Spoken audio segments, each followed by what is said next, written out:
mate, ego death. Am I right?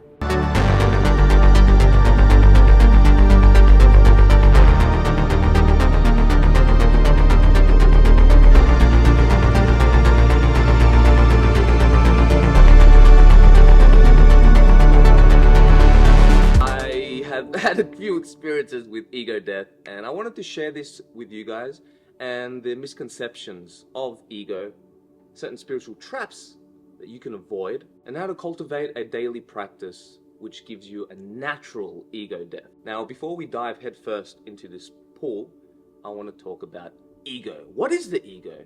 How do you even define it?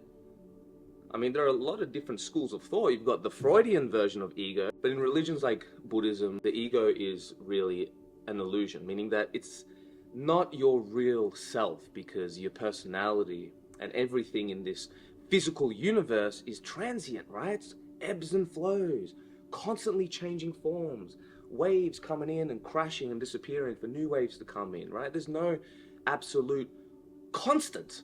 But some people believe that your true spiritual self, your higher self, your soul, mate, that shit's permanent. And once you have an experience tapping in to something greater than yourself, whether it's through psychedelics or mindfulness or just life in general, you start to realize, oh, I'm more than just my ego. Sorry, it's squeaking there. Could have either been a mouse or friction from somebody's sneaker. Anyways, whatever you want to call it, the soul, the real you, your higher self, that's more connected to the spiritual concepts, right? And absolute, and it's like, it's all good. It's connected with a higher plane of reality and existence. But just because we live in a lower plane of existence, it doesn't mean it's any less real, because this is a manifestation of higher principles anyway. So it's all sacred. The ego is sacred. It's just when it goes too far, doesn't it? It's when you start getting to the negative aspects of ego. Like, we all know the negative aspects of too much ego. Judgmental, stubbornness, not willing to grow, not willing to forgive. And of course, this leads to many problems, man. If your ego gets out of control, you start judging people more, you start being more of a dick, you start being more selfish and self-absorbed, you're going to start pushing people away. That's going to lead to further isolation, and then if your ego backlashes even more, then you're going to be like, you know what, screw those people. They don't know me. And then that leads to this more frustration, maybe leads to substance addiction, because now you're so isolated from a tribe, which is the #1 cause of mental illness, by the way, in today's world.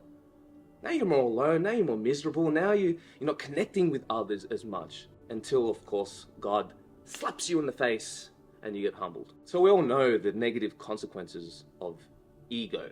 I actually had a situation not too long ago. I was like, basically I'm in the middle of a seminar, right? Listening to these speakers, and there's one speaker comes on, and my first initial judgment of him was like, oh yeah, like, yeah, he seems cool and funny. Like, I wasn't like, oh, but there was part of me that judged him like, oh, he's like a meathead, right? Like a NFL player who like was always finding success even as he was in high school, and he had this perfect Brady Bunch family, white picket fence, all these opportunities coming to him, and it's supposed to be like this motivation speech, and I'm thinking like, oh yeah, it's just like a meathead guy who kind of got everything handed to him, because like I kind of look at myself like I grew up with a more of a dysfunctional, broken family. As much as I love my family, and it's not like I don't want to, okay, we're not going to get into that, but basically I had the opposite sort of life growing up. So I projected my own insecurity of like, oh, how's this supposed to motivate me?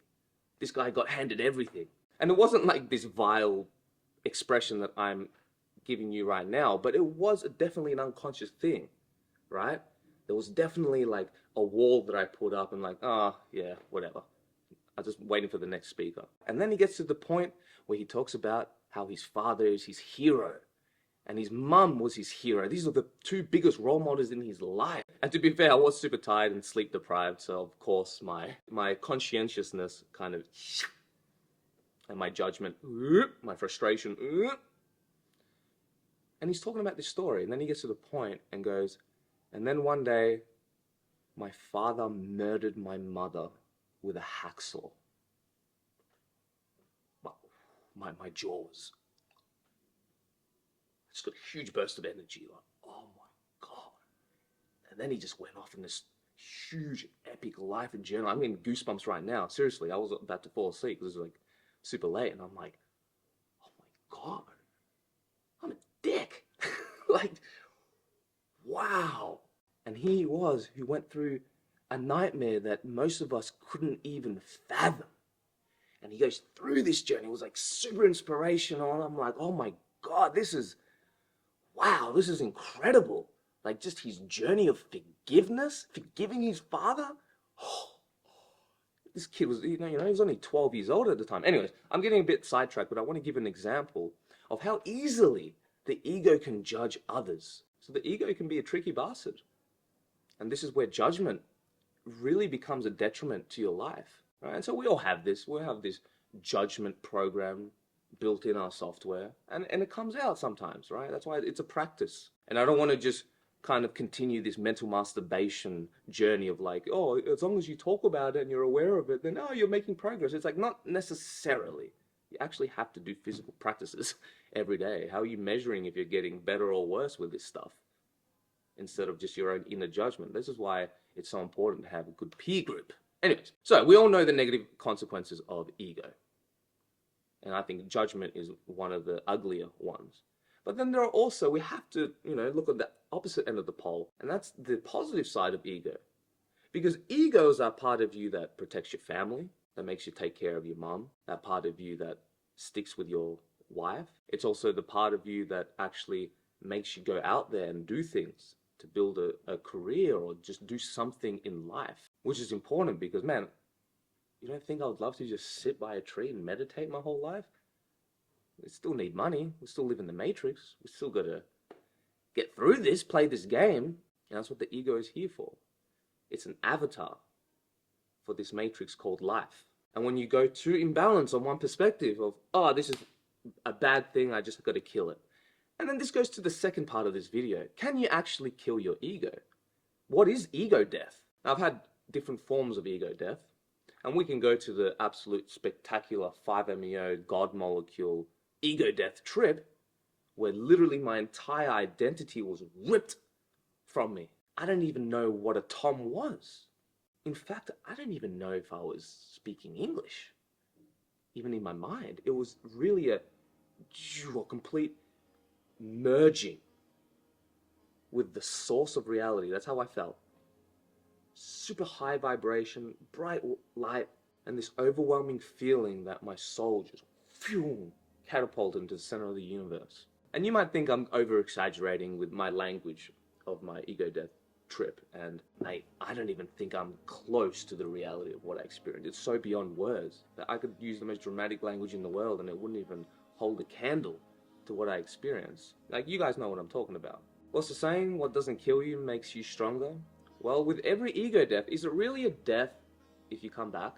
And I may just be playing into semantics, but I've thought about this for a long time, and I don't think that it's a healthy relationship to the ego when you're constantly trying to dissolve it. Because this can work in a certain situation, like if you're in the safe space, you live in like a temple or something, and everyone's like super peaceful and won't even step on an ant. But do you really die? Does your ego really die, even when you have this extreme experience? And many times it can come back stronger and develop into this super spiritual ego where you have this illusion of where you have this place of superiority. Now listen, I can keep going and ranting about spiritual ego and how ego death, especially unchecked, can come back and create even more problems and this ego backlash, and then that creates all these insane issues. And like, so many of you have gone on this journey, you know what I'm talking about. When you first go on this journey, it's very easy. Even if you hear these words right now, it's not going to really mean anything to you until you go through it. But you don't have to. You don't have to go through that extreme route. Or if you do, just realize that it's not making you any more spiritual. It's not making you any more wise. It's just giving you a glimpse. Because at the end of the day, shit, man, if everyone could just get enlightened from doing like a substance or something like that, we would all do it. But it doesn't quite pan out that way. And it's all about those daily practices, like conditioning your nervous system and your soul to be a certain way, whatever you want to be. Like if you want to be more compassionate, if you want to be less judgmental, more loving, connecting with others more, being more grateful, the more you tap into those energies, that is what ultimately going to affect your life in the long run, especially with your ego being softened. Because we don't want to kill our ego, but we definitely want to soften it, and we want to pronounce the truer part of yourself, right? So this is the kind of nuanced take that I've discovered from many trials and tribulations. But when it comes down to it, I'm very grateful for even all these ego death experiences, especially with 5-MeO DMT. And I think what made it even extra special was all the work that I did leading up to it. Because again, I've seen people who've like very new in the spiritual path and they just like want to go to the final boss immediately and they get absolutely destroyed. Even like I'm talking even if they have a beautiful experience, their ego gets whoosh, they cling onto it and especially when you're younger, your ego is way more out of control, right? Your insecurity is on a whole different level. And when you mix insecurity, bad diet and health and this kind of egoic pursuit of being enlightened, and then you mix then you catapult that with psychedelics. Oh man, yeesh. But of course, if you integrate, do the work, take care of your body. If you don't take care of your body, you ain't spiritual, mate. Straight up. If you meditate, do psychedelics, are into all this esoteric knowledge, and you're just like super deep into spirituality, you do the crystals and the this and the that, but you eat like absolute crap day in, day out, and you don't actually look at the vital importance of eating an actual pure high quality diet, then it's like you've lost the point. And this is the blind spots that I'm talking about, of this ego getting too inflamed, where you put all this importance on the abstract and then you start to deny the physical, which is a sacred manifestation of the higher anyway. It's all connected, aren't we all interconnected? Why are you separating the ego and this physical reality? It's like it's all intertwined, man. It all plays a part. It's just about kind of balancing it out and playing this game of life and growing and being kind and helping one another. And this is all stereotypical hippie stuff that we've heard our whole lives, but it's true. It's cliche for a reason. So in terms of liberating yourself from the lower parts of your ego, or attachment to your ego, which is probably a more accurate way of putting it, that the path to liberation is honestly in, like I said before, it's those daily practices. And I think the most powerful one, maybe two, I'll give two powerful ones. Gratitude practice, literally just being grateful. Or just writing down 3 things you're grateful for every day. This is like, I know you hear this and you're just like, it might even just go past your head, but please, trust me, actually do it. Whether it's you're writing it down, but every single day you want to think of moments in your life where you're just super grateful for. Whether it's as small as being grateful for your pinky, or as grand as like my wife, or just God, or this earth, or this air that I'm breathing, or whatever it is. Like, this is something that you got to really embody in your nervous system. Let me ask you, when is the last time that you cried from gratitude? Beautiful feeling, and it doesn't count with psychedelics. Just in a day-to-day lucid situation of just tapping into gratitude. When was the last time that you cried because you're so grateful? Because this is a practice that I've been cultivating for quite a few years, but taking it way more seriously lately. And it's a beautiful thing, man. Like when you truly are grateful, right? You just connect with your heart. You allow your mind to sync up with that. And then you tap into just things that really open up your heart and make you grateful. Because when you're grateful, you can't hold another negative emotion. You can't be angry and grateful at the same time. And so I was like tapping into this. And I was just crying because it was so beautiful just to be alive as a human, and being grateful for my wife, and even all the horrible dark turns that I've taken in my life that was like so bad that I just wanted to end it. I'm even grateful for that. And you start to rewire the way that you approach life. When you approach life from a grateful place, then judging others doesn't become as pronounced, you know what I mean? And then there's compassion, developing that empathy, that connection with other human beings. And a powerful meditation technique that has helped me it's like, instead of like thinking about, I don't know, maybe what you want or what you're grateful for as well, keep doing that anyway, that is important. But the second part to this, to cultivate compassion, is to wish good on others. Like, you just take the focus off yourself. How can I serve you? What can I do for another person? And you keep tapping into that. Even people that you might be angry with. Try this compassion and forgiveness and empathy. Genuinely pray for people. And this might be like, ooh, icky, like for some people. I get it. Dude, trust me, I get it. But that's ego. The lower ego just coming up and, yes, it's the superiority. And I think that's the ego that most of us kind of identify with and what we think of when we even say ego. And it's been so ingrained in the culture that I'm going to have to just call it ego, even though I don't think it's the most accurate word, but I'll play ball. So be grateful, be compassionate, and try this meditation technique. Trust me, it will change your life.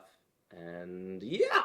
Anyways, guys, I appreciate for you listening this far, especially with today's attention span. It's just crazy. So kudos to you. Catch you guys next time. Peace.